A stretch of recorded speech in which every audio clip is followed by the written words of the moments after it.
All right, the video feed should be up and running, so if you can see me and hear me, then everything is working exactly as it should. Now, I just want to take a quick moment just to go over the setup that you got there. I want to make sure everything's working properly, make sure you feel comfortable with everything before we get the suspects in, all right? Now, what you're looking at now, this is the real-time video feed, and you've got the controls right in front of you that you can use to toggle back and forth between the two different camera angles. Now, this whole system is all touchscreen, so all you gotta do is just touch whichever feed you want, and that's the one that's gonna be displayed. So why don't you go ahead, take a quick sec, and just toggle back and forth, make sure everything's working properly. All right, now, as long as this video feed is running, it's also being recorded and saved. In fact, it's actually recording right now in case you want to revisit any of this information later. Now, as soon as the recording stops, that's when it becomes available for you on the playback monitor that you also have in there. Now, this is where I'm counting on you, okay? This is where I really need you to utilize that playback monitor and carefully analyze these suspects, all right? See if there's anything, and I mean anything, that you happen to catch that I'm gonna miss while I'm in here, okay? That's where I'm counting on you. All right, now the video files that are gonna be on that playback monitor you have full control over, but you gotta be aware that those files will not be available to you until we're done with each session and the recording stops, all right? So that covers all the tech stuff. Now, the case, all right, let's do a quick recap on the case here. So Samantha Williams, age 31, found her mom, Paulette Williams, age 62, dead in her bed after being on in-home hospice care for about 2 months, okay? Nothing out of the ordinary there, seeing as though Paulette was diagnosed with stage 4 pancreatic cancer. Now, part of the hospice care was for Paulette to receive these 30 milligram Oxycontin pills. Now, the problem is that the medical examiner noted extremely high levels of Oxycontin in Paulette's system.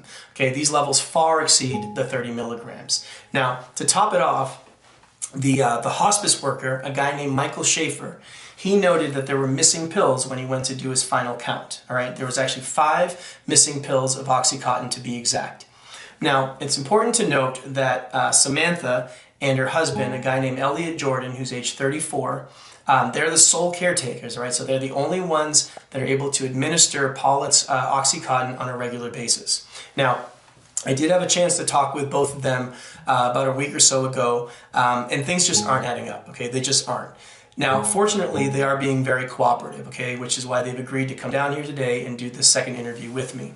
Now, since I spoke with them, I was able to subpoena some documents and some records to hopefully, shed light and just get a little insight as to what actually is going on here. And I actually did uncover a few things. So I learned that Samantha has a lot of debt. All right, a pretty significant amount. Most of it's student loans, but it's pretty significant nonetheless. I learned that her mom, Paulette, has a life insurance policy for $250,000 that is payable to her only child, Samantha.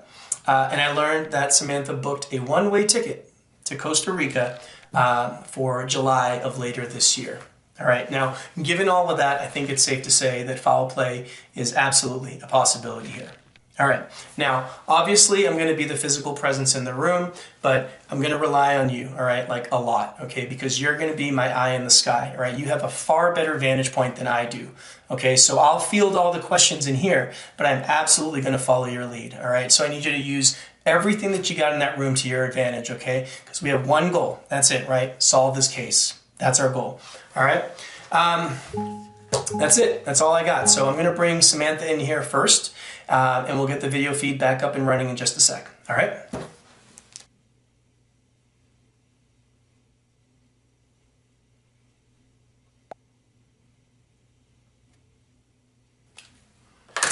All right.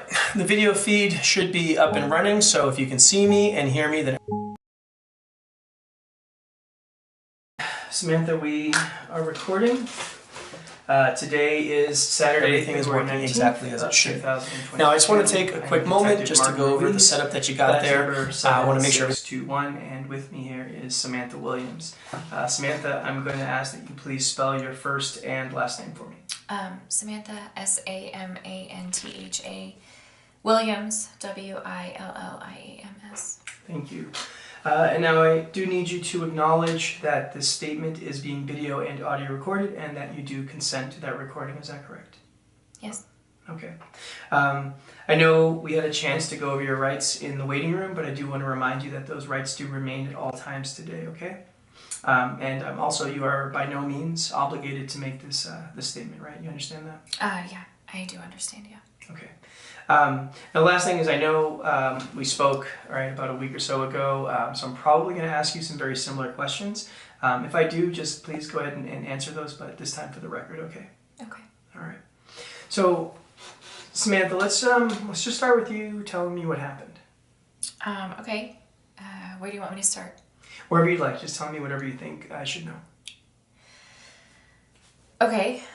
Well, there's not really that much to tell.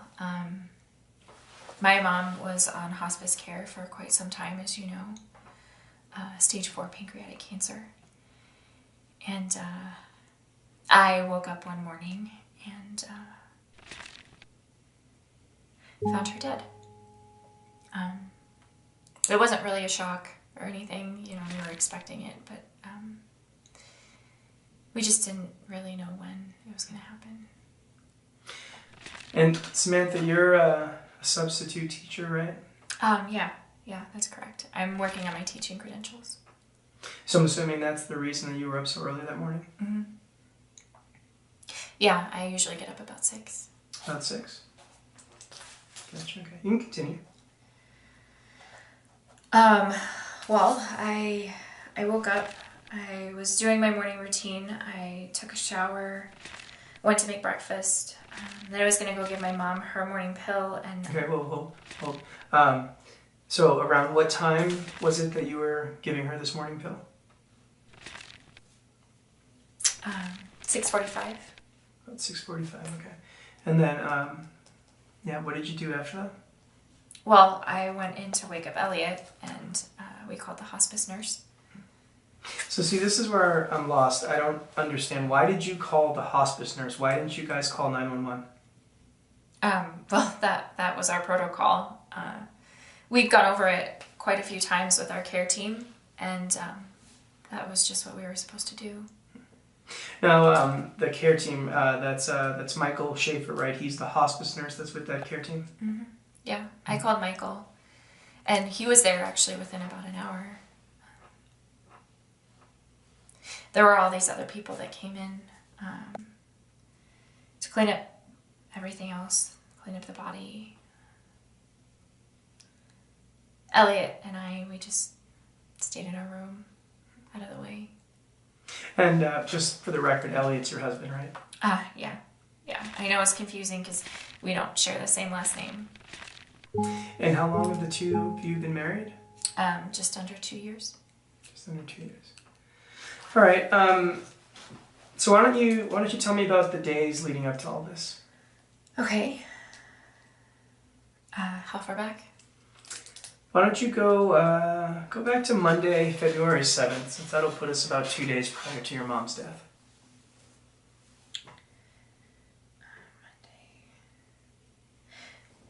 Monday was pretty typical.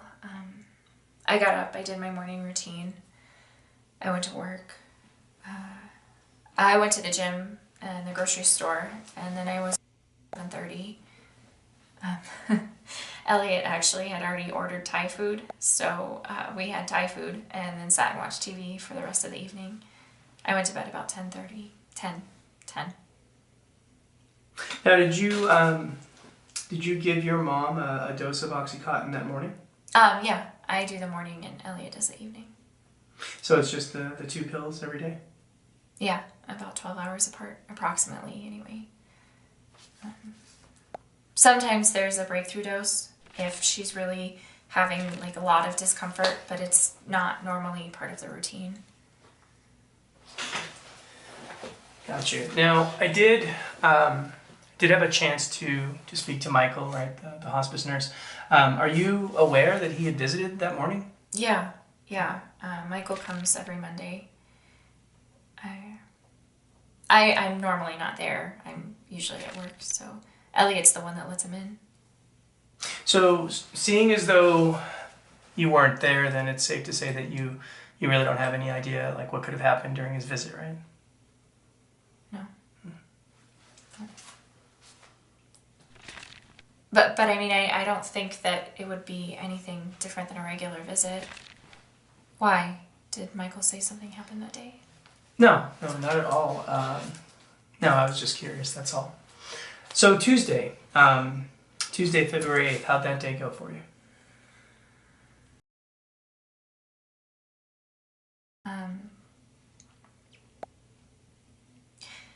Minus, I guess, the gym and the grocery store. I was pretty tired, so I went home right after work. Elliot and I just had some leftover Thai food, watched TV for the rest of the evening, and I went to bed just like I always do. And that would have been around like 10-ish, right? Yeah. I All think right. it would take 30 minutes. And I'm going to assume that Elliot also that same day gave her her evening dose of Oxycontin. Is that correct? Yeah. Okay, so seeing as though you didn't give your mom a pill the morning of her death, right? Then it's safe to say that Elliot, right? He would have been the last person to give your mom Oxycontin. Is that correct? Right? Like nobody else could have given her a pill, right? Yeah, that's correct. Any breakthrough doses that day?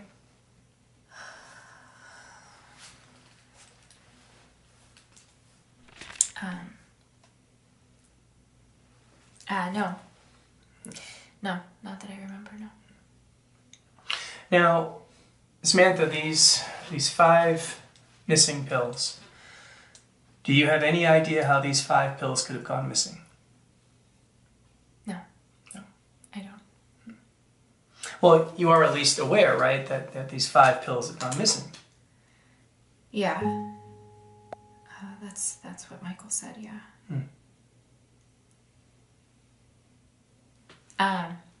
And I'm assuming that's part of the reason why you brought us down here.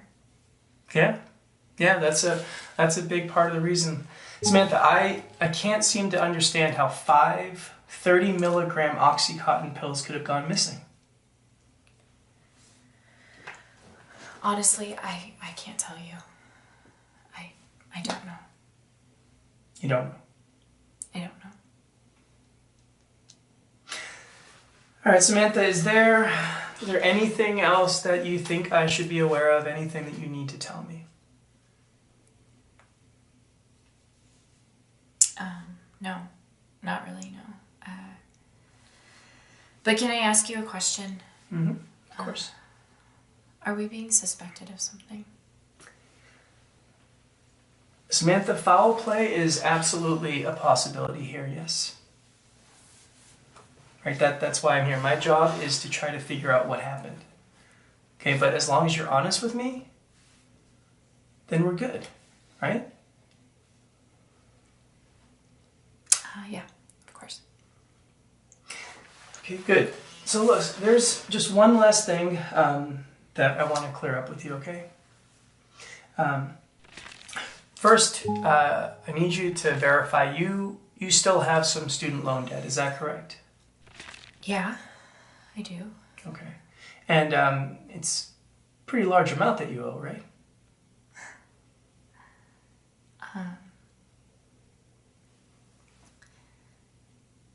About 105,000, yeah.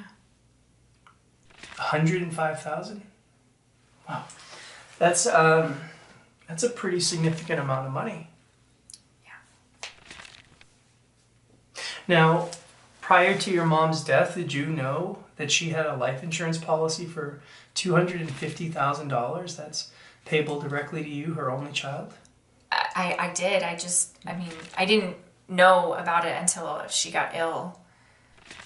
So prior to all this, you had no idea that she had this life insurance policy? I'm sure she had something. I assumed she had something.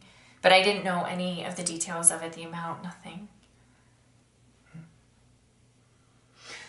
All right, what can you tell me about Costa Rica? Costa Rica? Mm-hmm. Yeah, Costa Rica.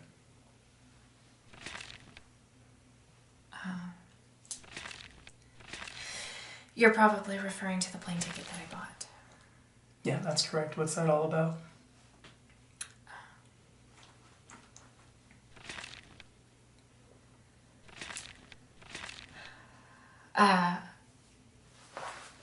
there's just been so much going on. I've been really stressed out with, and I was just planning a little vacation for a bit once school was out. That's all. So that's why you bought the ticket for July? Yeah. Now, see, the problem is you bought a one-way ticket, Samantha, right? So were you never planning on coming back? No. No, it was just a cheap fare that I found. There's this app that tracks your purchases for you, but it only deals in one-way fare tickets. It's for plane travel. So I saw that ticket and I bought that flight, and I just was waiting for the right return flight. I just hadn't found it yet. What about Elliot? Two of you weren't going to go together? All right. The video feed should...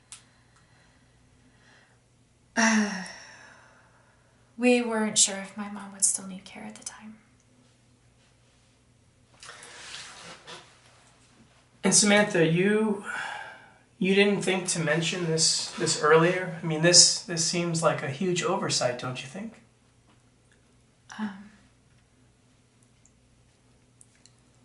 I didn't see what it had to do with anything.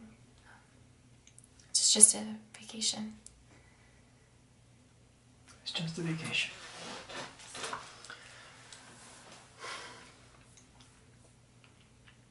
Samantha, are you okay?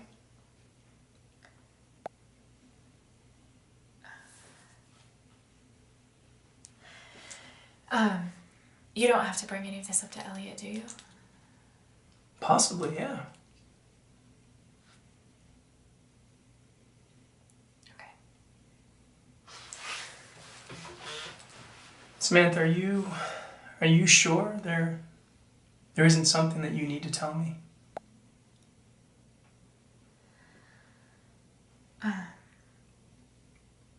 No. No. Okay. All right, Samantha, let's give you a break, okay? We'll get your husband in here, okay? All right.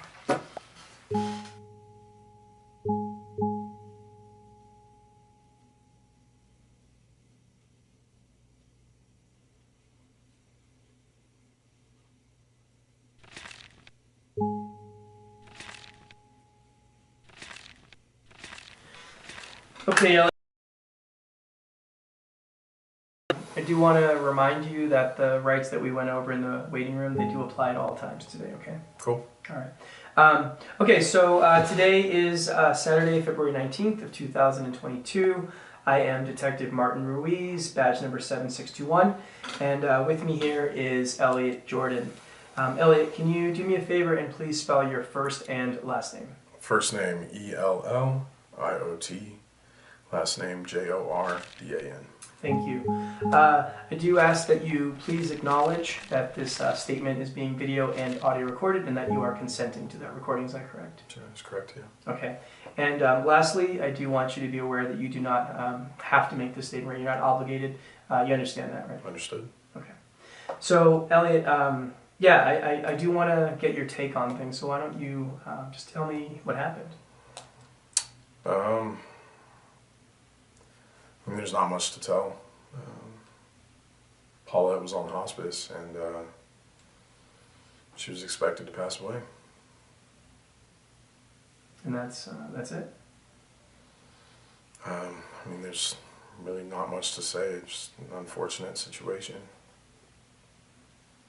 All right, well, let's see if we can maybe explore a little more here.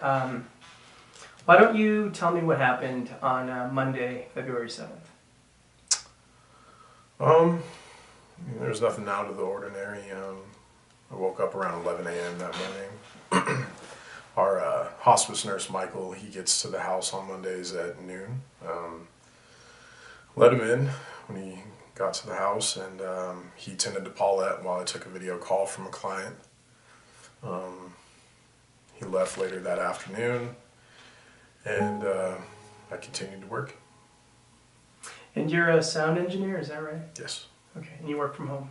Yeah. Right. Okay, you can continue. So after I wrapped for the day, I ordered some Thai food. I hadn't eaten all day. I was starving, so I didn't wait for Sam to get home. But she got to the house pretty soon after I finished eating, and we watched some TV. She went to bed. And then after she went to sleep, I hopped on video games online and played until about 2 a.m., something like that, and then went to sleep. Do you normally go to bed that late? Yeah, usually later, honestly.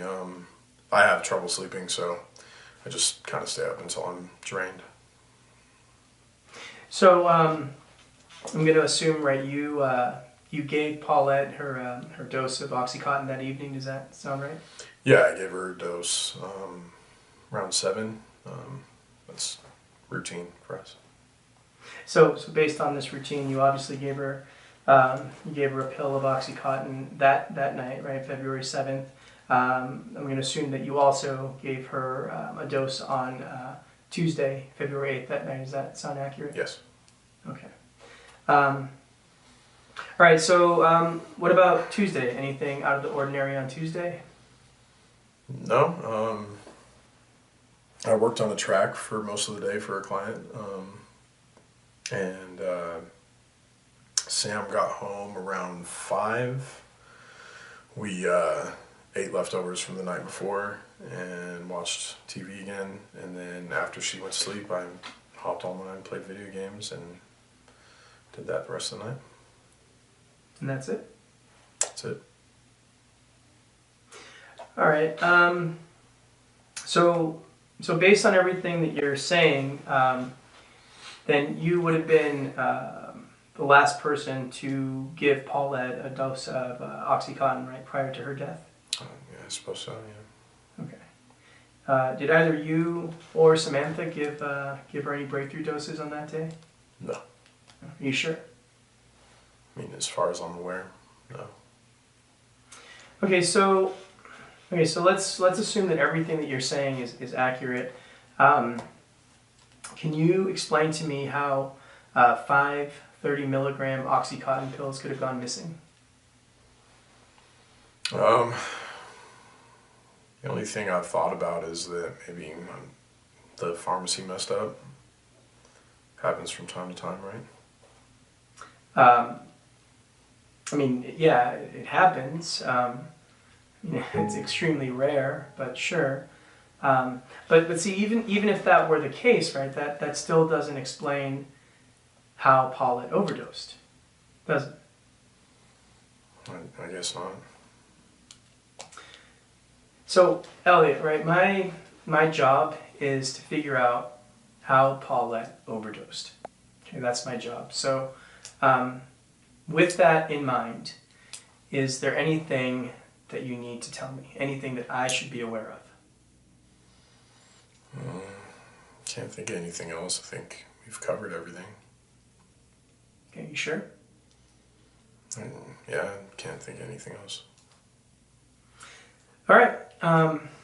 We'll take a short break, okay? All right.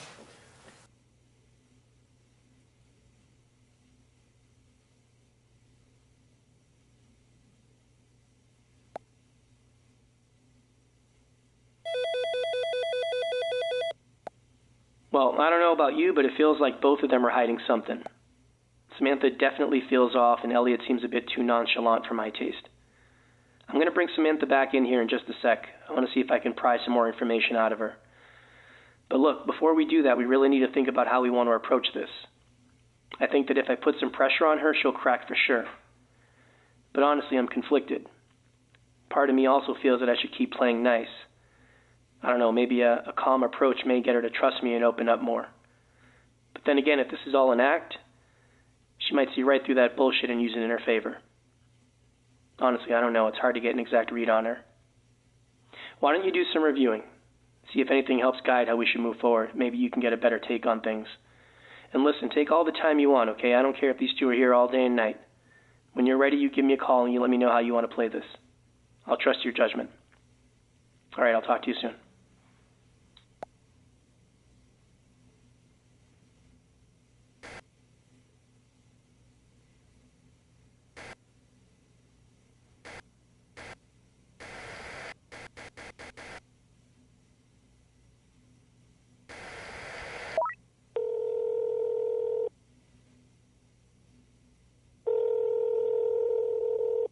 Hey.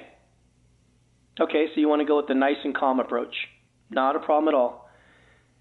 Give me a sec. I'll get Samantha back in here and we'll get things back up and running. All right, bye.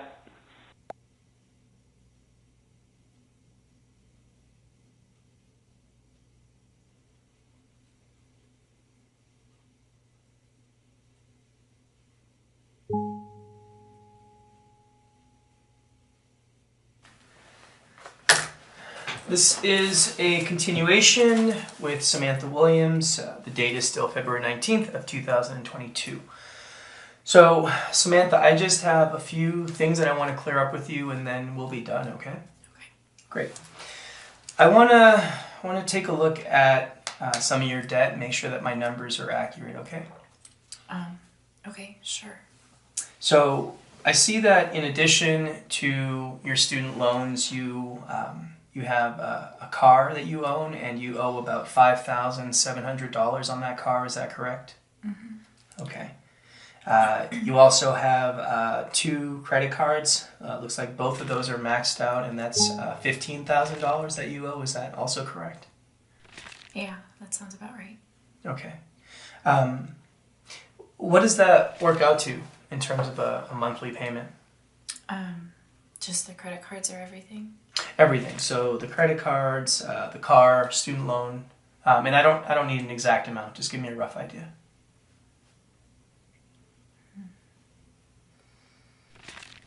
I don't know, maybe like $13.50 a month. $13.50. Okay. And then I know that you live with your mom, but you do pay her something, right, every month? $5.50 a month for bills, groceries. Elliot does about the same. So $5.50 to your mom. Okay.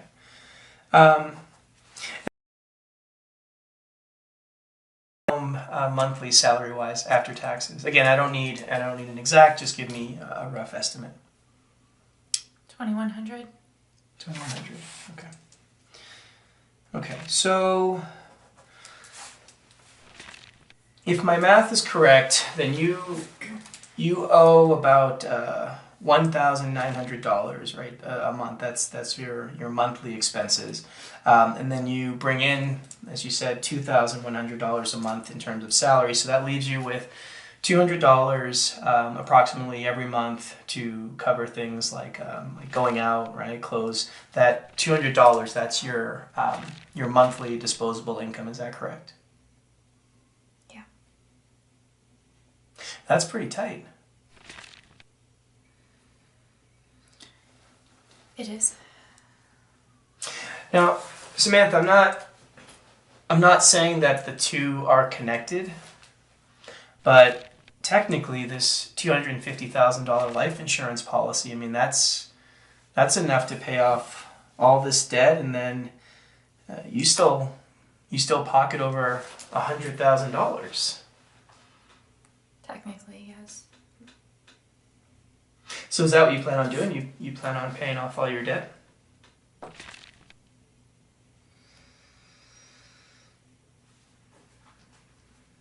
don't know. You don't know. All right. Let's look at this Costa Rica trip. Okay. So this trip to Costa Rica in July, right? This is your hard-earned vacation. Is that right? Mm-hmm. Okay. And you stated that you had purchased a one-way ticket because you found some app, right? That I guess has what is it? Cheap flights, right? And then you said that you were just waiting to find a good deal, right, on the return ticket. Is that right? Yeah. Okay. Samantha, I have to ask. Were you really planning on returning? You sure that you're not trying to escape something? Look, Samantha, I'm sure that you can see how this doesn't help your case. Okay? I don't believe that you killed your mom, okay? I don't believe that. But I also don't believe that you're being honest with me. Okay, I want to help you. Right? That's what I want to do. I want to be able to show that you had absolutely nothing to do with this, okay, Samantha? Right, but this is a two-way street, right? Okay, and this is where I need you to help me too. So I need to know why did you buy this one-way ticket?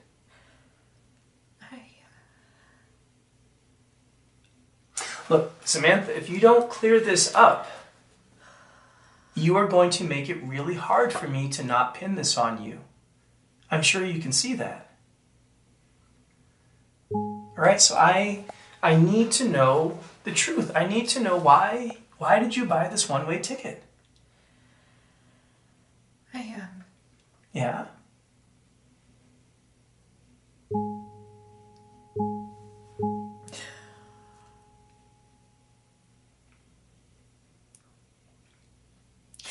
I'm leaving Elliot.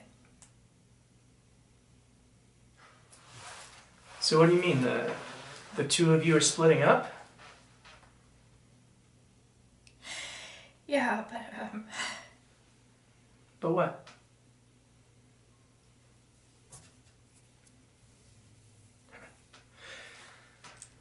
Let me guess. Elliot, he doesn't know this, does he?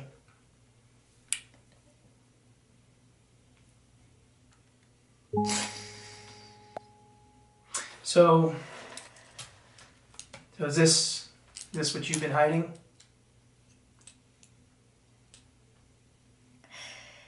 yeah.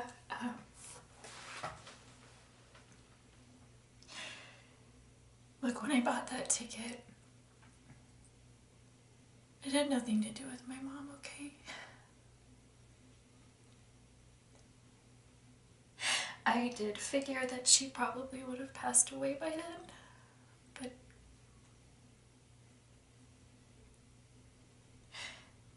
that wasn't the reason why. Samantha, you're gonna have to explain.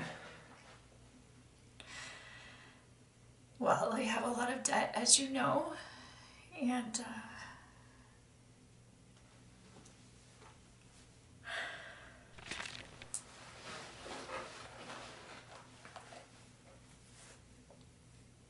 I had heard of people leaving the U.S. to escape their debt. So is that what you were planning to do, was to escape your debt?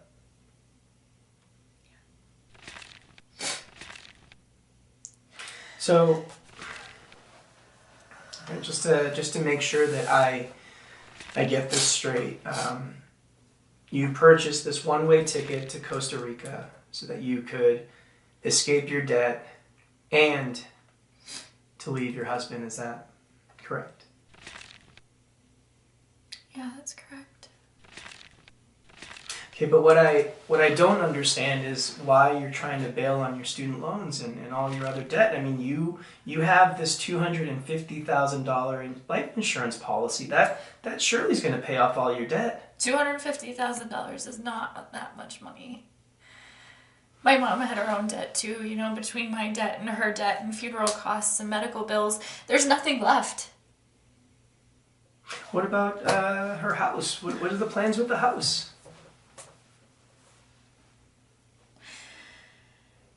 No plans.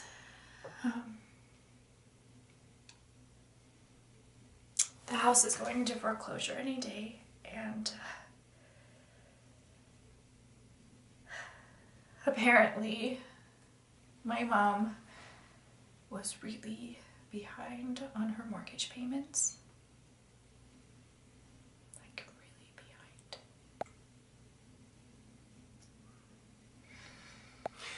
So Samantha, just need to know. I mean, are you and Elliot not in a happy marriage? I mean, honestly, it never came across that way. You know, in my time that I spent with you two.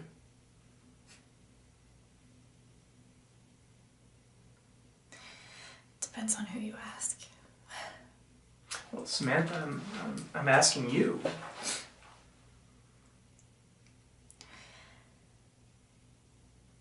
Elliot is a great guy. It's just that I have changed a lot since we first met. I'm not the same person that I was.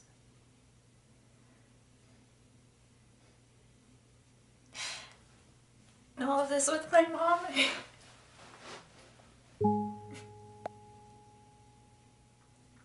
just made me look at life differently, you know? I mean, she was still really young.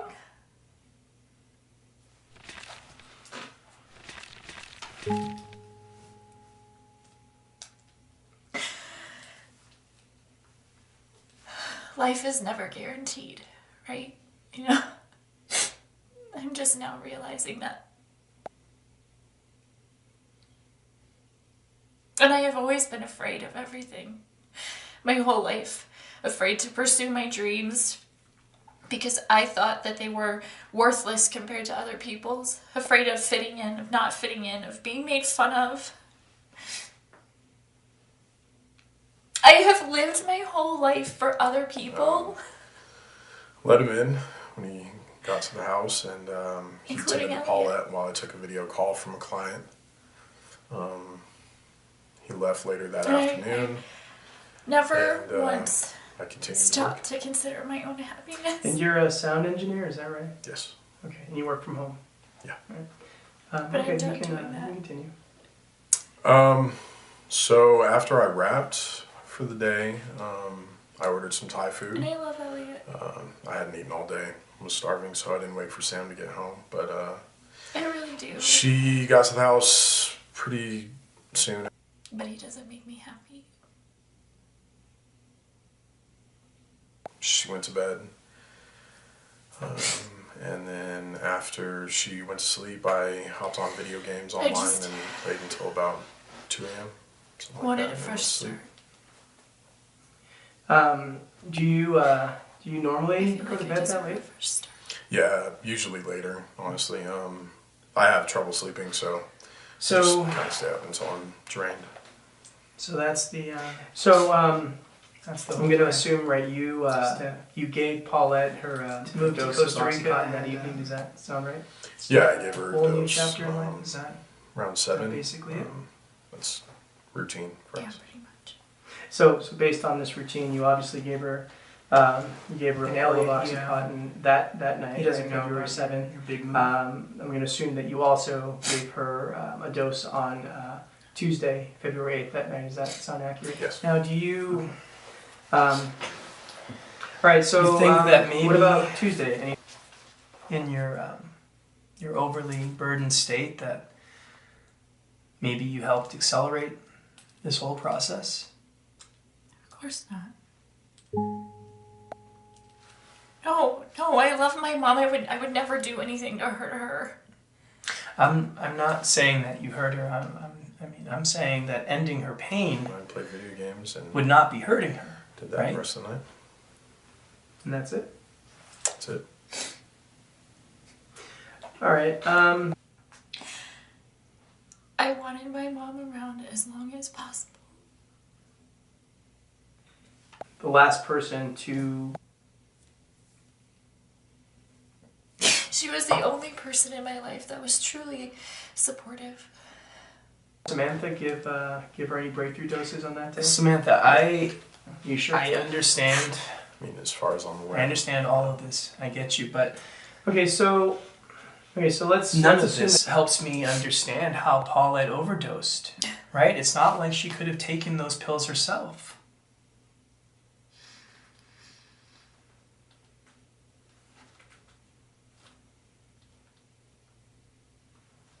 I don't know.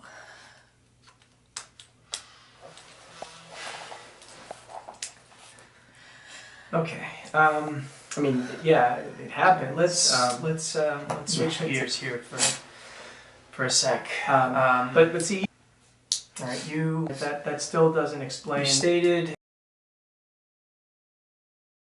was the last person to give your mom a dose of Oxycontin, correct? So, Elliot, right? My job, correct, is to figure out how Paulette overdosed. No, actually. That's my job. So, No. with that in mind, is there anything that you need to tell me? Anything that I should be aware of? I remembered I'd given Can't her think of a anything dose else, I about think. 11 p.m. that night. Are you sure? So, Yeah, I can't think of anything else. so hold on. You're telling me that you gave your mom a dose of Oxycontin that Tuesday night, February 8th, the night right before her death? Is that what you're telling me? Yeah, And you didn't you didn't think to tell me this earlier? I'm sorry, I just forgot. There's been so much going on, I truly just didn't remember. You forgot? Samantha, you're telling me that you forgot that you gave your mom a dose of Oxycontin the night before she died. That's what you're telling me, is that you forgot? I know that sounds like it's hard to believe, but that's the truth. Okay. Okay, so then you were actually the last person to give your mom Oxycontin prior to her death. Is that statement now accurate? Yeah.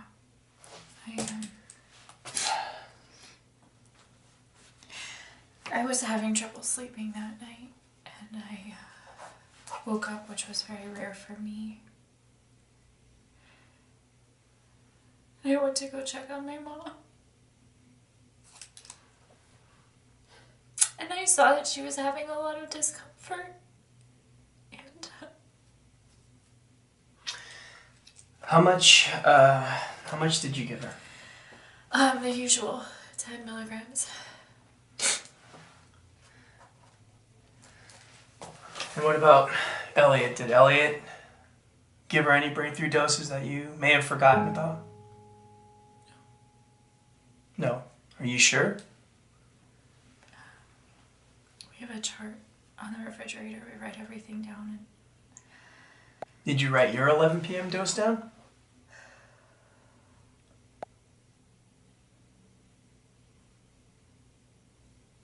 honestly, I don't remember. You don't remember.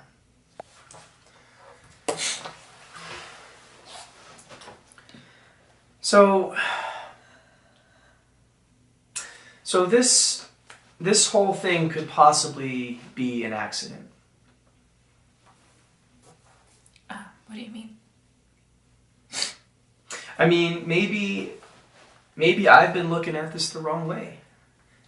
Right? Maybe nobody intentionally killed your mom. Maybe it was just a simple human mistake. What do you think? I don't follow exactly.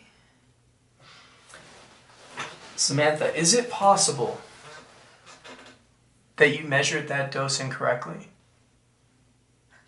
I mean, you were tired, right? Stressed. Right, we've already established you got a lot of craziness going on in your life. Maybe when you gave her that dose, you measured wrong and you gave her more than she should have consumed. Do you think that's possible? I mean, maybe, but even if I did, that still doesn't explain the missing pills. No, it doesn't. Do you suddenly remember what happened to those 5 missing pills? There's nothing out of the ordinary. I woke up around 11 a.m. You sure? morning.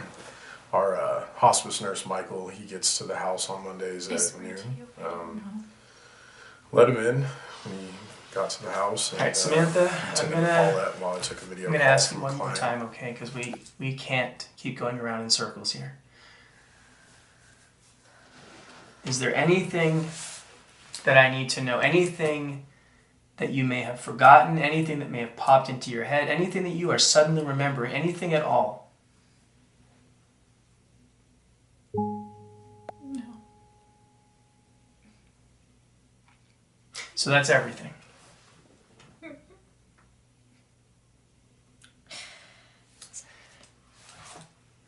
Okay. All right, Samantha, we're going to take a break, okay?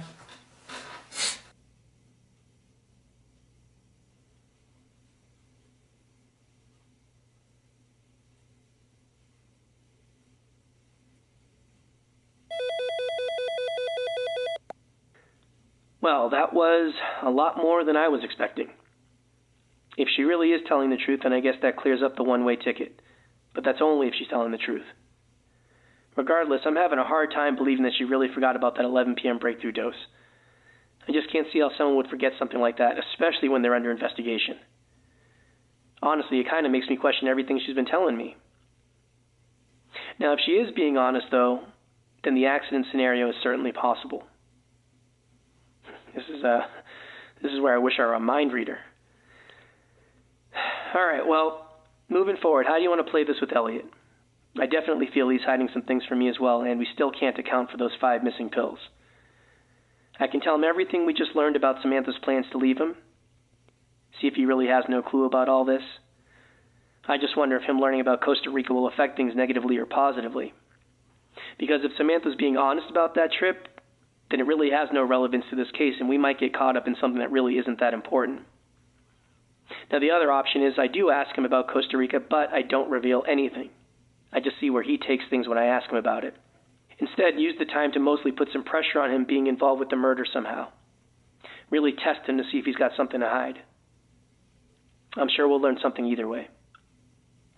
So, this is where my trust lies with you. All right, look things over and let me know how you want me to proceed. All right, we'll talk soon.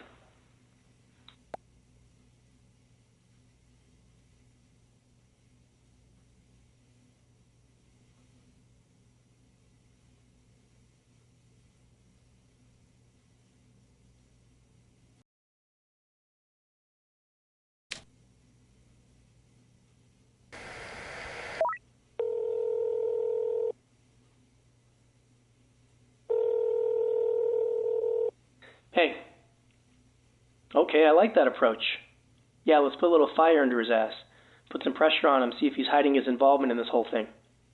I like that.